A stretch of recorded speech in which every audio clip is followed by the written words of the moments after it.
Marinaro, when I woke up earlier this morning, I said Slovakia versus Finland. That game's going to finish 4-1. I got it right. I got the teams wrong. I thought Finland was going to win. But Slovakia, backstopped by their goalie, who stopped 38 of 39. But more importantly, Juraj Slafkovsky, who scored 2 goals, 2 fantastic goals for Slovakia. We heard that he was real pumped up to play in these Olympics. We heard right. Juraj Slafkovsky was the MVP of the last Olympics with 7 goals in 7 games. Now make it 9 goals in 8 games for the 21-year-old who already is in elite company. A shocker at Milano Cortina 2026 Olympics. Juraj Slafkovsky, 2 goals and an assist, almost had the hat trick in an empty net. A Slovakia goalie stops 38 of 39. Slovakia wins. We'll discuss that and so much more. We'll also discuss Canada, USA, and Sweden, and where they'll finish in the tournament. I guess we should include Slovakia. I was going to talk about Finland as well, but after today's game, I don't know anymore. We discuss with Jack Han, who joined me last night. He was so good last night, and the comments were so good. He's back by popular demand, former assistant coach with the Toronto Marlies in the AHL and former development coach in the Toronto Maple Leafs organization. This guy is good, and he'll tell you who's going to win gold, silver, and bronze at the Olympics. He's coming up in 3 short minutes.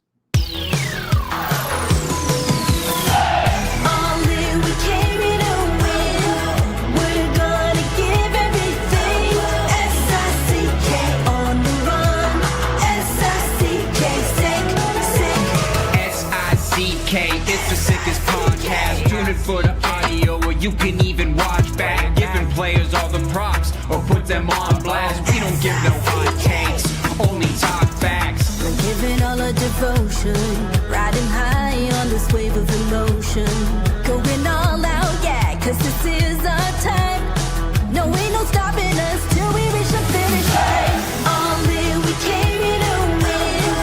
We're gonna give everything. S-I-C-K on the run. S-I-C-K, sick, sick. On fire, we're ready to fight. We'll bring the house down tonight. S-I-C-K on the run. S-I-C-K, sick, sick. Play it on the car ride, play it when you lounge. X and O, you know that we can hold it down. Shout out to my man Sammy, got it off the ground. And to all the listeners tuned in right now, got debates, analysis, and speculation. This is sports talk for the new generation. You know where to find us, got a reputation. Sick podcast, your #1 sports destination. Giving all our devotion, riding high on this wave of emotion. Going all out, yeah, 'cause this is our time. No, ain't no stopping us till we reach the finish line. All in, we came here to win. We're gonna give everything. S-I-C-K on the run. S-I-C-K, sick, sick. On fire, we're ready to fight. We'll bring the house down tonight. S-I-C-K on the run. S-I-C-K, sick, sick. S-I-C-K, it's the sickest podcast. Tune in for the audio, or you can even watch back. Giving players all the props, or put them on blast. We don't give no hot takes, only talk back. S-I-C-K, S-I-C-K, S-I-C-K, S-I-C-K, S-I-C-K, S-I-C-K, S-I-C-K, S-I-C-K, S-I-C-K, S-I-C-K, S-I-C-K, S-I-C-K. All in, we came here to win. We're gonna give everything. S-I-C-K on the run. S-I-C-K, sick, sick. Turn up your volume. Because you're about to listen to The Sick Podcast. With Tony Marinaro. 55 seconds left in the penalty, a minute and 27 seconds left in regulation time. Boston 4, Montreal 3. Lafleur coming out rather gingerly on the right side. He gives it into Lemaire, back to Lafleur. Oh! The sickest Montreal Canadiens podcast. You're in the ball! Sports entertainment like no other. Rejoint, on lui fait perdre la rondelle, une passe devant. Et c'est le dégagement et ce sera la victoire des Canadiens. Coupe Stanley pour les Canadiens. Le 23e de l'histoire. You found the dogs! John, you found the dogs! He found the dogs! And all together, they worked the young team to the top. And now, a 24th Stanley Cup banner will hang from the rafters of the famous Forum in Montreal. The Canadiens win the Stanley Cup. Brought to you by Energy Transportation Group. Driven to be different. La Bittt.tv. Embrace your true nature. And Playground, your premier gaming destination. It's gonna be sick. Marinaro, the Sick Podcast. I hope everyone's doing well. In all transparency, this podcast was recorded before the Sweden game at, of course, the Olympics, but it was recorded after the Slovakia versus Finland game. So we had a chance to watch it. 4-1 Slovakia win once again. Juraj Slafkovsky, 2 goals, gets the first goal of the game, and we'll discuss how he scored that goal. Gets the second goal, his second goal, to put Slovakia up by a score of 3-1. Almost has the Hattie. What a game for Juraj Slafkovsky, an absolute monster on the international stage. But then again, I don't think we should be surprised because he was a monster on the National Hockey League stage, especially in the last 2 months of the season where he was arguably the Montreal Canadiens' best forward. Without further ado, he was so good yesterday. Once again, I bring him back. Jack Han, how are you? Jack Hen.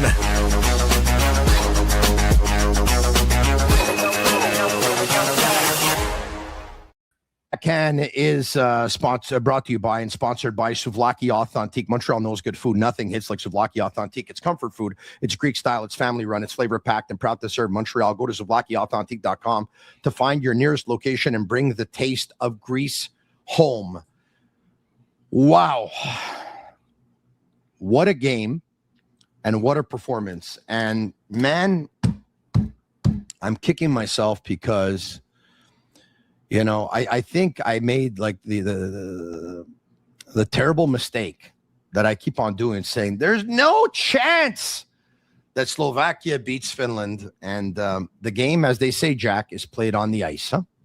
Exactly. And I think before we get into any of the other teams as well, is we have to remember that the preliminary round only serves to find the best 4 teams who get it by. So every team, no matter what their record is, will move on and have a chance to play for a medal. Obviously, it's best to go undefeated and get a bye straight to the quarterfinals. But if you don't, then you get an extra game that you have to win, which may or may not be a bad thing.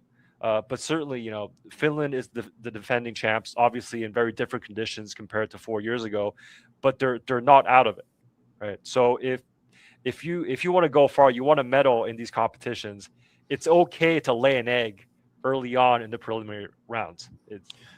Yeah, obviously still think that Finland is better than Slovakia, but listen, they lost today. That's the bottom line. And it goes to show you too, just how big goaltending is. We know how important goaltending is in hockey, but in these short tournaments, goaltending can make the difference. And take a look last year in the 4 Nations face-off. I know that Canada won gold, and I know that Connor McDavid scored the game-winning goal, and I know that he was set up for Mitch Marner, and I know that Sam Bennett scored a big goal in that game too. Guess what? Canada's best player in the final game last year was goaltender Jordan Binnington. If he doesn't make the stops that he makes, some of them miraculous, I wonder what his saves above expected was last year in that game. It was absolutely fantastic. Slafkovsky, this is where he made his name 4 years ago on the year of his draft year, 4 years ago with the Olympics being in Beijing. Everyone was talking about Shane Wright up until that point. And Juraj Slafkovsky, at 17 years old, carried a nation of 5 million people on his back and scored 7 goals in 7 games and was the best player at the Olympics. And then that's when scouts started saying, whoa, where did this guy come from? And if he wasn't on our radar already, he has to be. And that's where he started to make noise.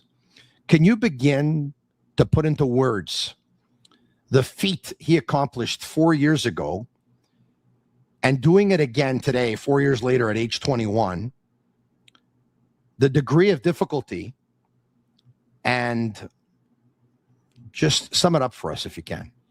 So I did watch him at the Olympics 4 years ago, and I remember at the time that, you know, we could see the skating, we could see the size, we could see the shot. But for me, like 4 years ago, he was being carried by Thomas Tatar. And it's ironic because they played together again today, and I hardly noticed Tatar, and it was Slafkovsky carrying that line, right? So, you know, 4 years ago, it spoke to, you know, the raw sort of tools that he had in his game, and maybe, you know, the mental makeup in terms of being able to handle the pressure.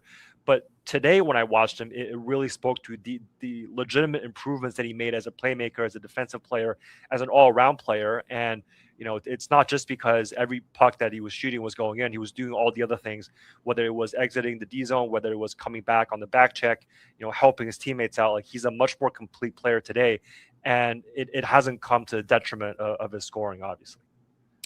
The goals that he scored today, and we're going to get to that in just a second, because they were both two beautiful goals. I mean, one more beautiful than the other. 4 years ago, he followed that up with an amazing World Championships as well, right?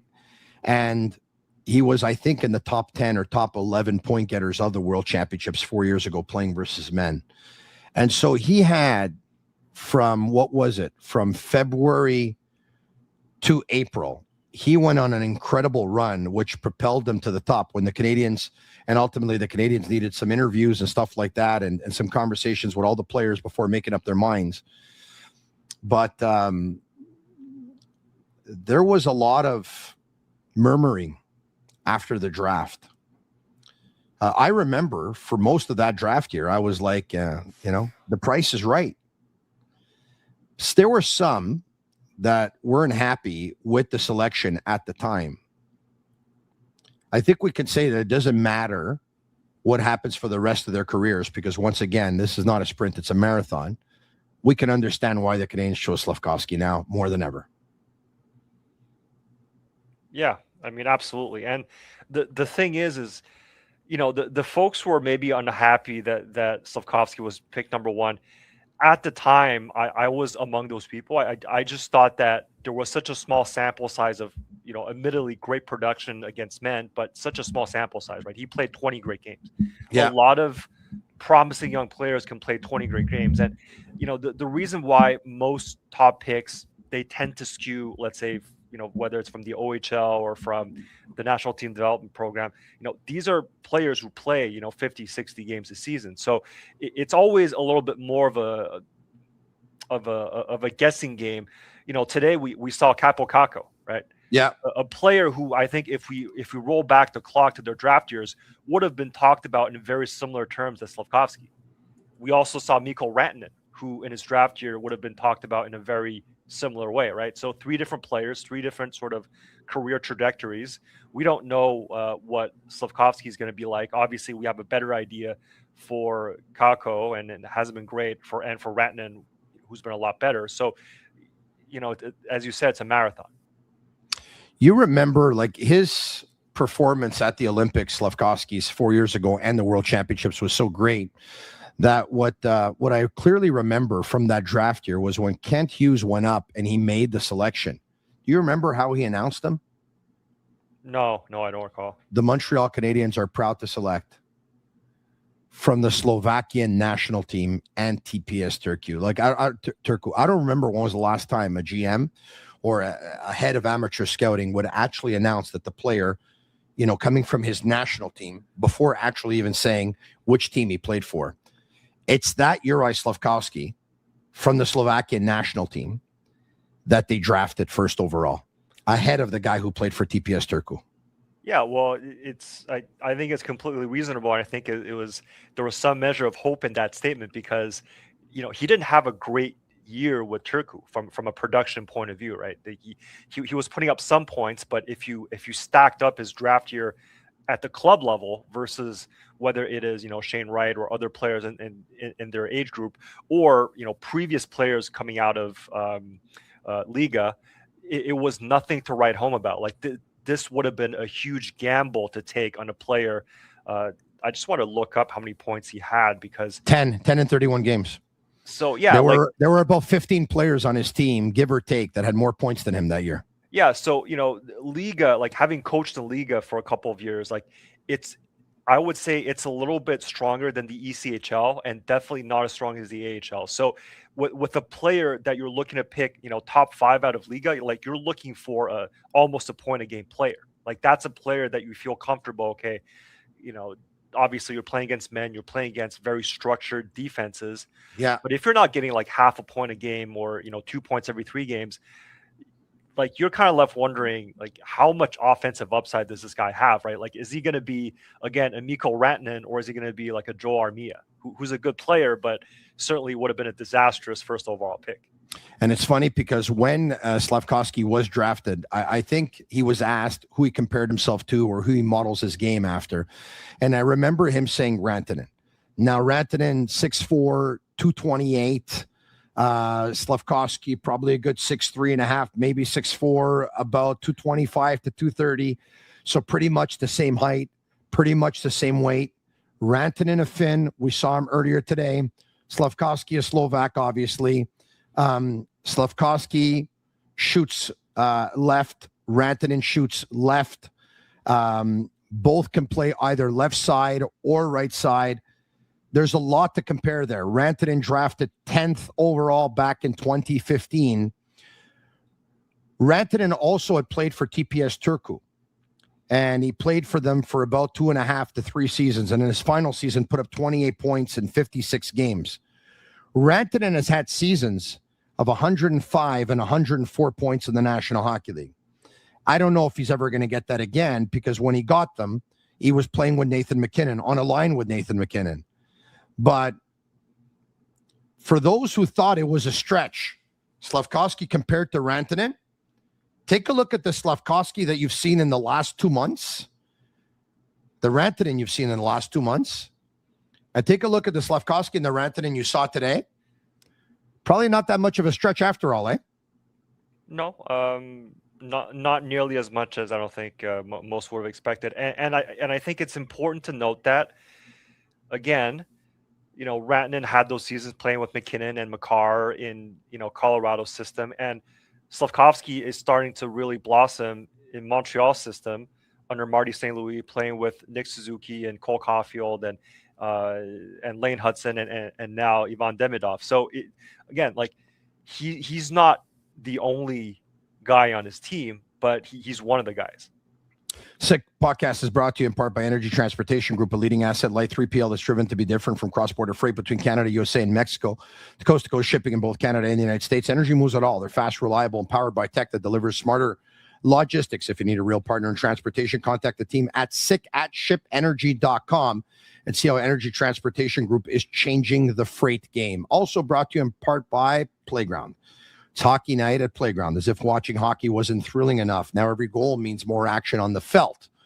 Before the puck drops, every poker table is randomly assigned the player from the Montreal team, and when your player scores, boom. Playground splashes the next pot with up to $200 in chips. Catch every game on Playground's big screens all around the room, so you'll never miss a goal, a play, or a splash pot. Also brought to you by some of the best beers. And for big games, you want the best beers on your team. I want to talk to you about the Geloso Beverage Group and their beer, La Bittt Tibi. Whether it's La Bittt Tibi IPA with its bold flavor, La Bittt Tibi Lager with its exceptional smoothness, La Bittt Tibi Ultra Lager, which is ultra light and ultra refreshing, they always have a place on your team. La Bittt Tibi, brewed for special occasions. Please, please drink responsibly. All right, okay. So Slovakia wins, and I have to ask you, before we get to, but does this, and I know you said every team will still have a chance to win this tournament, every team will make it, it's just that it all depends on where you qualify and whether or not you're going to have to play a game more. Does today's Finland loss, will it affect what you thought of Finland going into the game? So, admittedly, before the game today, I thought Finland had a really good shot of meddling, just because the way that their team is set up, I think is very suited to the nature of these competitions, which is, everybody gets to the medal round. So everybody gets to have a chance to play for a medal, regardless of the preliminary round. Historically, Finland is a team that is able to play very tight defensively when needed, but they also have quite a bit of skill on their team. Jussi Saros is a reliable goaltender, especially in national team competition. Obviously, wasn't his best game today, but it's hard to win when your team only scores one goal. But by the way, if I can, by today's standards, Saros is a small goalie. Well, he's the smallest goalie. Yeah, the smallest goalie in the National Hockey League right now. Yeah, but no one talked about his size or lack thereof a couple of years ago. I don't know what's going on, but I think players are picking corners like better than before. But now all of a sudden he's looking small, and there's an influx, right? There's some big goalies in the National Hockey League. Remember yesterday we were talking about Toronto, and I told you how much I like Dennis Hill to be. He's a giant of a goalie, right? Cooley is a giant of a goalie. There's some big Uka Lukanen in Buffalo is a very, very big goalie. Darcy Kempers with Team Canada and with the Los Angeles Kings. He's a very, very big goalie. You talked about Jacob Markstrom. He's a very big goalie. There's a lot of big goalies in the league. So actually, Sweden is playing Italy right now, and as far as I understand, Italy's starter is Damien Clara, who is I believe a second-round draft pick in the NHL, and he's 6'6". So if there's any way that Italy can steal a win against Sweden today, Damien Clara will probably be a household name by the time the game is over. Yeah, let's go Italy, not only today, but throughout the entire Olympics. And let's go Canada too, obviously. All right, okay. There's 4 teams I want to take a look at with you.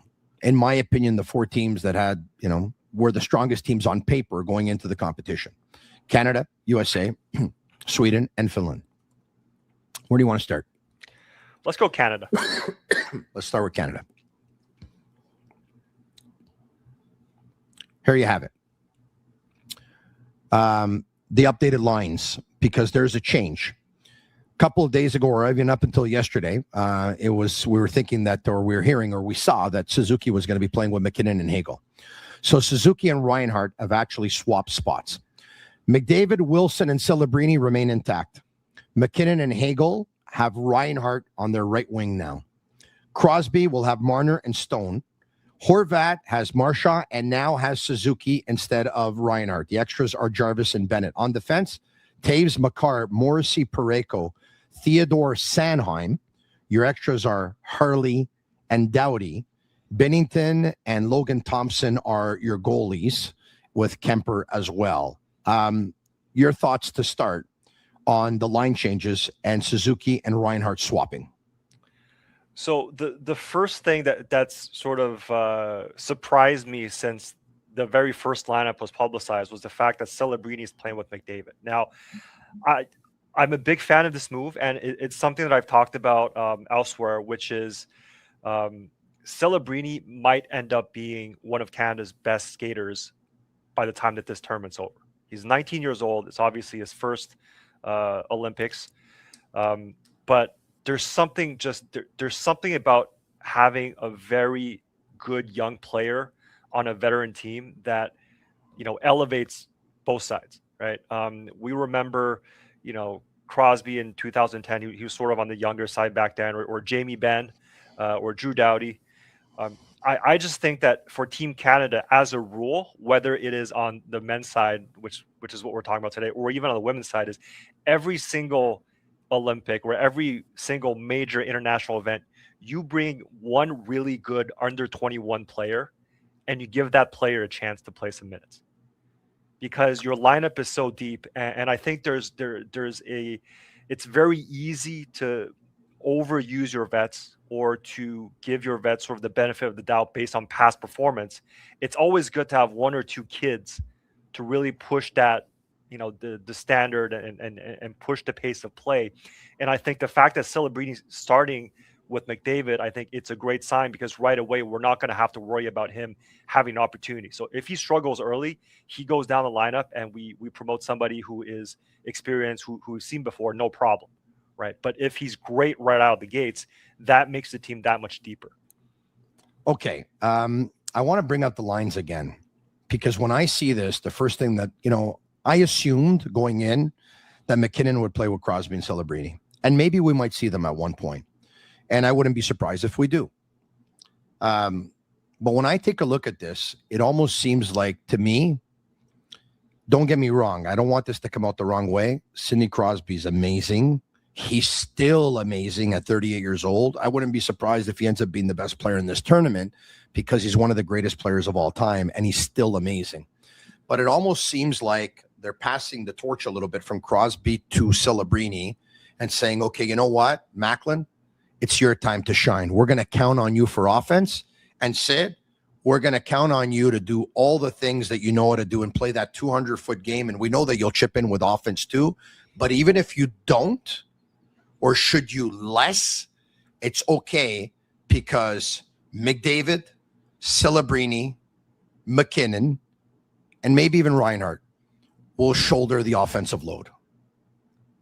Your thoughts on that? You get kind of like the same impression. It's almost like a passing of a torch from Crosby to Macklin Celebrini, because I think Macklin Celebrini is and will be the closest thing that we've seen to Sidney Crosby in the last 20 years in terms of maturity, calm, poise, composure, 200-foot game, vision, hockey IQ, reading the game, respect for the game. I think Celebrini is going to be the closest thing to Crosby.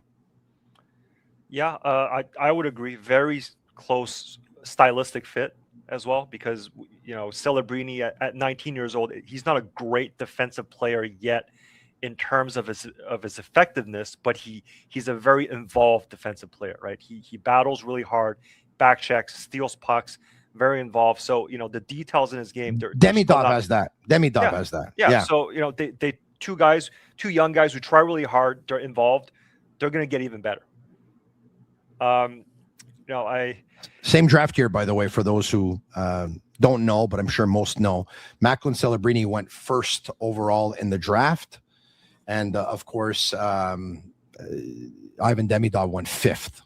And the Canadiens were convinced that after number one, Demidov was the next best pick. And Demidov is amazing. Macklin Celebrini is in his second year. He has 81 points already. He's on pace for 115 to 120 points. Macklin Celebrini is another level, man. He is unbelievable.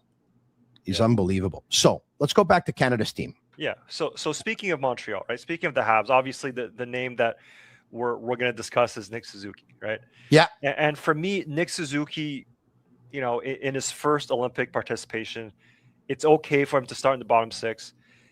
As soon as, whether it's injury, whether it's underperformance, I expect him to be the next man up in terms of center needs, right? If one of the centers doesn't get the job done, I think it's a natural fit for him to shift over to give the team two right-handed face-off takers with McKinnon.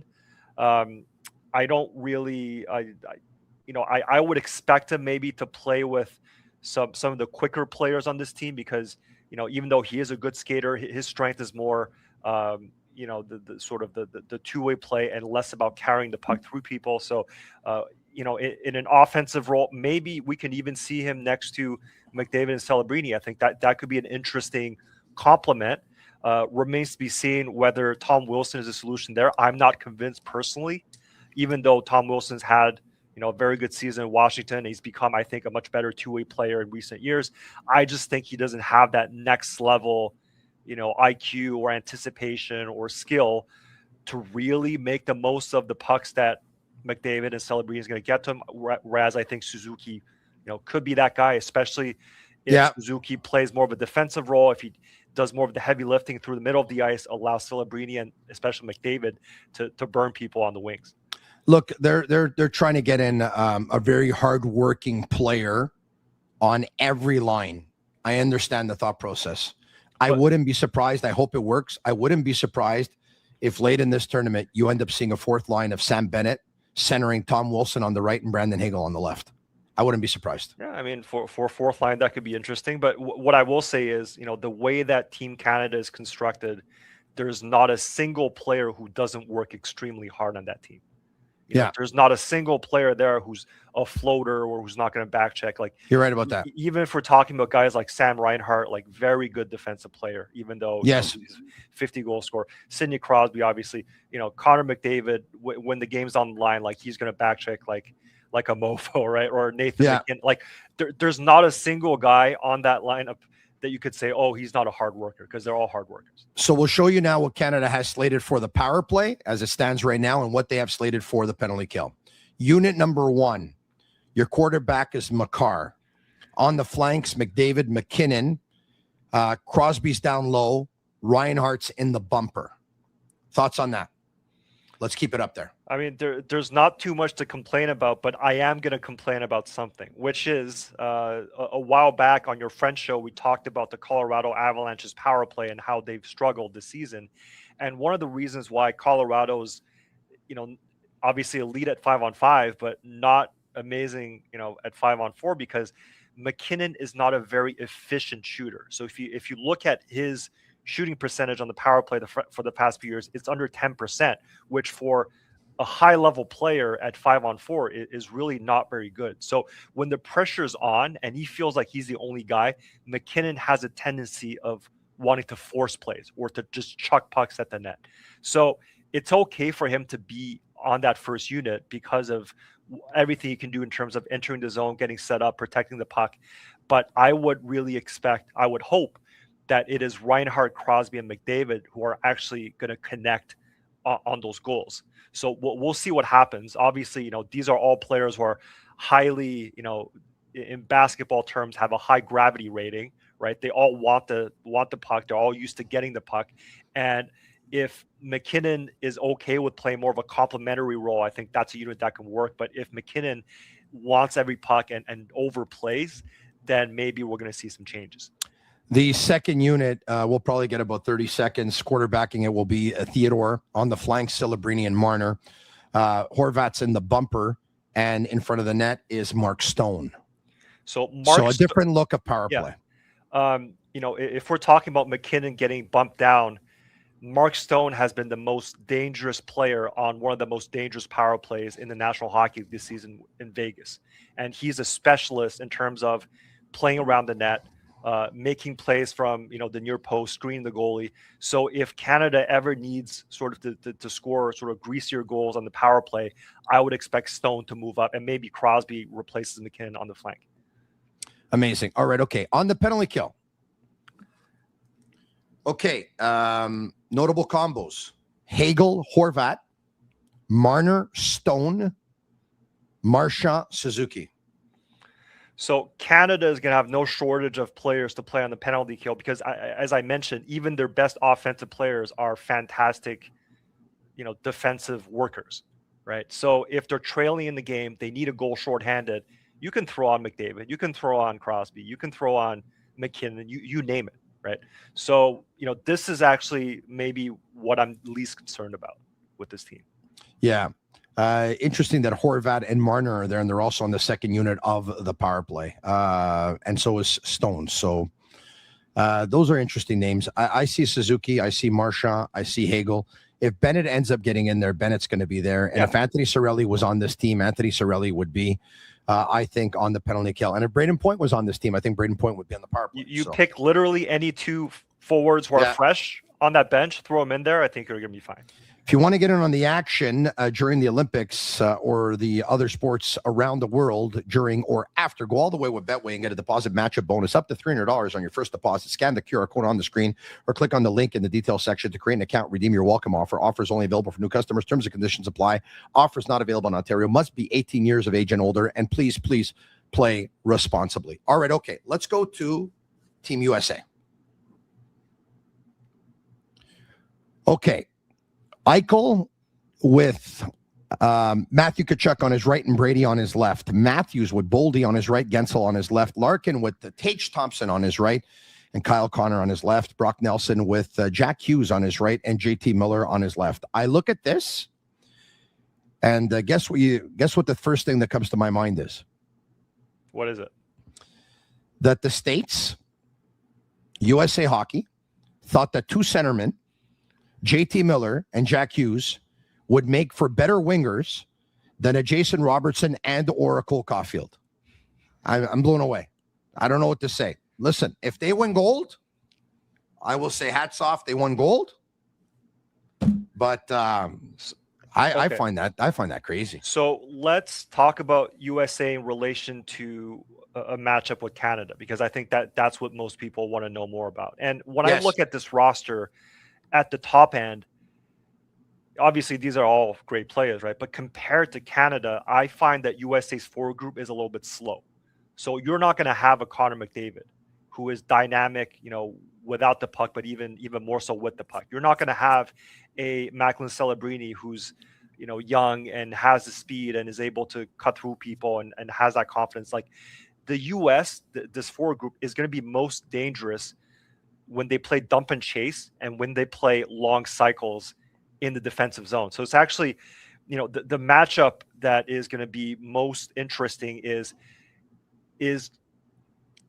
their forward group going to be able to enter the zone with control against Canada? And is Canada's defensive group going to be able to prevent these, the Kachucks and the Matthews and the Boldies from really hurting them getting off the wall and off the cycle?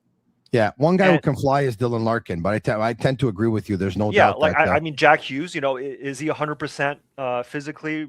Maybe not. Larkin is obviously used to be one of the fastest skaters in the league. He's sort of getting up there in age, so he might have lost like a quarter of a step. But at the top end, like Eichel and Matthews, they're guys who would rather slow the play down and find their wingers as opposed to do it themselves. For me, their X factor is Tage Thompson, a guy who in the last 2 months has been incredibly dominant. But it's curious that they have him playing the wing and not center, because his best moments with the Sabres came at center, even though he also played wing. Tage Thompson is a guy who can go away when the going gets tough and it's a tight checking game, and he's playing against strong defensemen who are on him physically. Like, this is a guy who can potentially decide that it's not his night and he's going to pack it in, which is why he's a third line player and not in the top six. I got it. All right. Okay. So Brock Nelson, it's interesting, obviously, for his size and his face-off prowess, I guess. Let's take a look at their defense.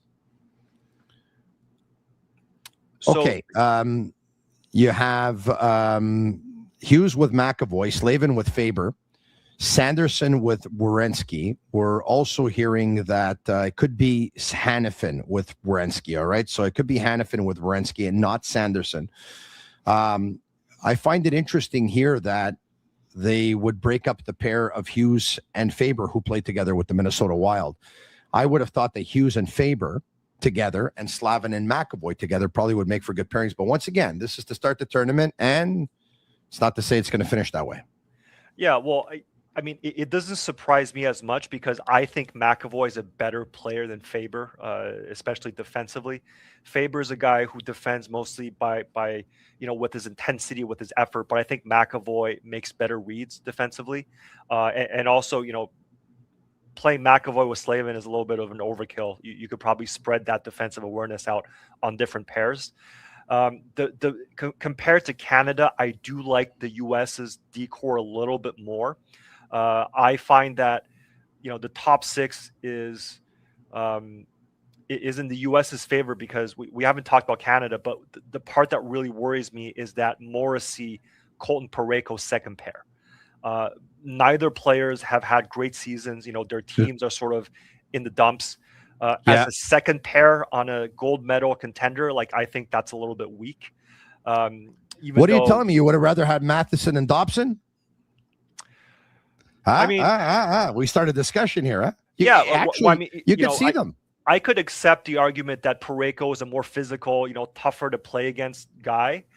In terms of keeping up with the pace of play, I really wasn't impressed by him at Four Nations. So I don't know. Whereas with the US, you can throw any of these three pairs out there and you wouldn't have a concern with pace of play. Like Sanderson is a better skater than any Team Canada defenseman except Makar, I would say. And he's their 6th or 7th, right? Like Werenski is amazing offensively, not too bad defensively either. Hanifin, I think, is an inferior version of Sanderson at this point, but also a very good skating defenseman who plays, pretty good shutdown. The main strength again is, we talked about the U.S. forwards being a little bit slow, and I wonder if this decor makes Canada's decor look a little bit slow. Most people seem to think that the U.S. goalies are better than the Canadian goalies. Hellebuck, Ottinger, and Swayman better than Binnington, Logan Thompson, and Darcy Kemper. Fact of the matter is, if we take a look at their seasons, I think this year, I think the best one out of all of them, I think, is Logan Thompson. I don't think he's going to be the designated starter, but we'll see. There's a theory I've seen floated out there on Twitter that that Binnington is going to get the job to start, and I don't hate that because, first of all, as I said at the very top of the show, it doesn't really matter how your preliminary round goes. So the fact that Canada gives the starting job to Binnington for now and make it his to lose, I think buys him a couple of games to show him, to show us what he has. And the other thing is, as good as he was in the Four Nation final in terms of stopping the puck, I thought he was even almost as useful in terms of his puck play. So time and again, I talk about the U.S. being a dump and chase team, but time and again during that Four Nations final, Binnington would be out of his net early, stopping the puck, making that first outlet pass, and saving his defenseman from getting pounded by the USA forwards or, committing turnovers down low. Now, what I've heard also is this arena that they're playing in Italy, the boards are a little bit wonky. They're a little bit weird. So maybe, we're going to see some bad bounces that catches goalie out when they go out and play the puck. But, if Binnington is going to be able to maintain his excellence in terms of playing the puck, that also relieves a bit of stress on Canada's decor and makes the team a little bit better. Let's take a look now at Team Sweden. Eriksson Ek, Nylander, Kempe, Lindholm, centers Lucas Raymond and Philip Forsberg. Elias Pettersson, there's a guy with a lot of heart, with Mika Zibanejad and Ricard Raquel. That was a joke, by the way. Holmberg with Bratt and Landeskog. On defense, Forsling, Dahlin, Hedman, Anderson, Broberg, Carlson. Man, their top four on defense is really something, eh? Well, Forsling, Dahlin, Hedman, Anderson. Wow. I'm not the biggest Rasmus Anderson fan. I think it does help that he's a right-hander, and again, there's not a lot of righties that are good enough to play for Team Sweden. So I understand why he's on there. Broberg is a guy who I think is underrated. Very tall, lanky, great skater, sort of in that Sanderson mold. Carlson is a bit of an X factor on defense. I think his passing and shooting abilities is going to give him something a little bit extra in terms of if they have to chase the game, for example. Up front, they're a little bit like the U.S. in the sense that they're not super dynamic. Jesper Bratt is an excellent puck carrier, very quick off the rush. Lucas Raymond can do a little bit of that, sort of a Cole Caulfield type of player. William Nylander is not 100%. I think he's going to play today, but maybe he's a little bit injured. He's their most dynamic player, but down the middle, they're a little bit like the U.S. in the sense that they have some good forecheckers, they have some good scorers, but they don't have that dynamic quality that Canada has. All right, okay. Let's go to Finland now. So obviously Finland was a little bit of a letdown, but I like the way that this team is constructed. Their bottom six got a lot of ice time today against Slovakia. Obviously, the result wasn't great, but I actually like Joe Armia, and he set up Tolvanen for a really nice power play goal. Lundell is a very underrated player who's sort of an heir apparent to Sasha Barkov, who's injured and not available.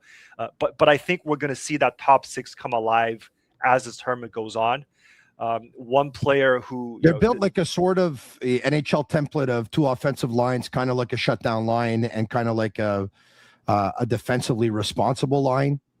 I don't know if there's much energy coming out. If they don't have much of an energy line. I'm wondering what kind of player Kakko still is, to tell you the truth. But obviously, it's the offense going to come from the top two lines. Yeah, well, I mean, Eeli Tolvanen is a Patrick Laine style of player in the sense that he's a very good scorer who teams have trouble slotting into a bottom six role. but we saw him score on the power play today. And Eric Halla is a player who could kind of do it all. And Joe Armia, who obviously we know very well from his time in Montreal, was always kind of miscast because we see this this big strong guy. We think, oh, he's going to hit, he's going to maybe drop the mitts, or he's going to go on the forecheck. But he's actually more of a skill player and a guy who likes to hold on to the puck and sort of whereas Arturi Lehkonen really is a guy who's going to play hard and mix it up. But so Finland's fourth line actually has a bit of offense in it, and their top six is very, very gritty. For those of you who are surprised why Michael Granlund is on the top line with Hintz and Rantanen, first of all, he would have known them really well from playing together in Dallas for a bit. But Michael Granlund is maybe one of the most, I would say, heralded players in Finnish international hockey. He scored some amazing goals, big goals over the years for that team. He's a guy who elevates his play whenever he puts on that jersey. And I felt like today on that line, he was doing a lot of the heavy lifting. And, if there's a big goal, like a 5-on-6 goal late, like we're looking for Granlund. So we'll see. He didn't score today, but I expect Granlund, at 33 years old, it might be his final Olympics, but he's going to give it his all. And I think he's going to be a big player for them. Okay, so when all is said and done, we took a look at these teams. Will Finland medal? Yes or no, and why? I think it's going to be tight. U.S. and Canada, certainly, by quite a bit. In one game, I like how Finland is built versus Sweden. Because Finland, I find they have a slightly better top line. They're going to have a better power play because a lot of their players play either on Dallas or in Florida. So they have a lot of familiarity built in already. Saros, we didn't see the best of him today, but he's a good goaltender. On defense, obviously, Heiskanen is going to play half the game. Esa Lindell is going to play half the game.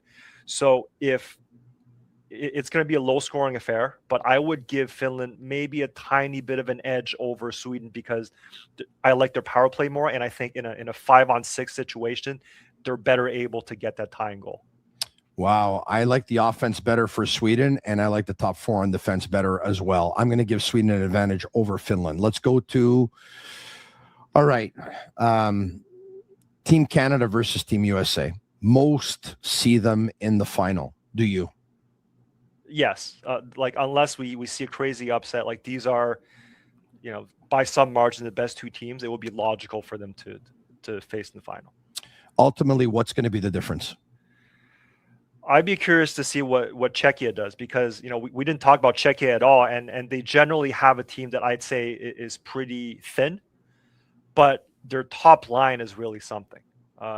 Their top line is Necas, Hurdle, and Pasternak, unless they break them up for whatever reason. But, their top three forwards are as good as any three forwards in the tournament, right? So if they lock it down and rely on their top line to score a couple of goals and maybe eke one out like Slovakia did today, like they could totally upset either the U.S. or Canada. The biggest problem with them is on defense, they have some big guys. They have some guys who hit. But aside from Hronek, they don't have anybody who really can move the puck. So they're going to have to find a solution there. But certainly, Czechia has some potential in terms of a big upset maker. Michael Russo reports the power play for USA, first unit. Austin Matthews, Jack Eichel, Quinn Hughes, Tage Thompson, and Matthew Tkachuk. Wow. Second unit, Brady Tkachuk, Matthew Boldy, Kyle Connor, Zach Werenski, and Jake Gensel. Those are two great power play units. Really are. Depending on how Thompson goes, if he's going, then the first unit is going to be a real problem to stop. I would anticipate Thompson to play in the bumper spot with Eichel and Matthews on the flanks. If Thompson doesn't get going, I would flip him with Gensel because Gensel's a really good player, sort of in that bumper role or net front or, greasy goals around the net. Certainly two great units, but we'll see, what the final adjustments are going to look like. Okay. Bronze to who? So, wishful thinking, if Canada wins over the U.S. In the final, bronze, I mean, at this point, it's maybe Finland in overtime versus Sweden, or so bronze to Finland. Yeah. Gold goes to Canada.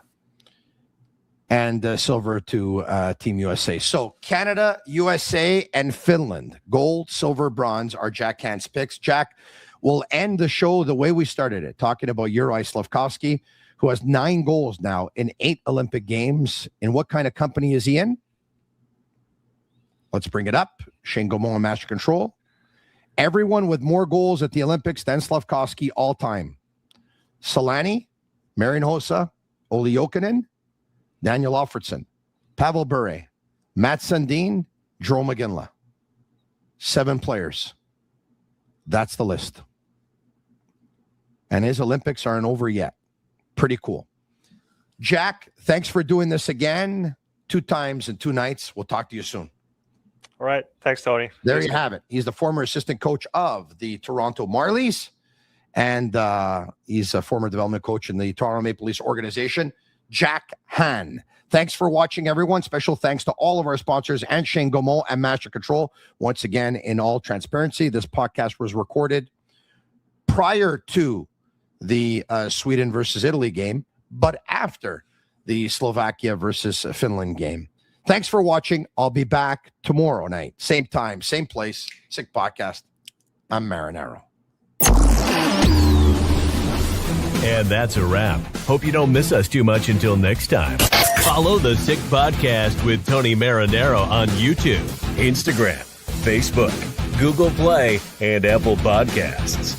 The Sick Podcast is brought to you by Energy Transportation Group, driven to be different. Bittt.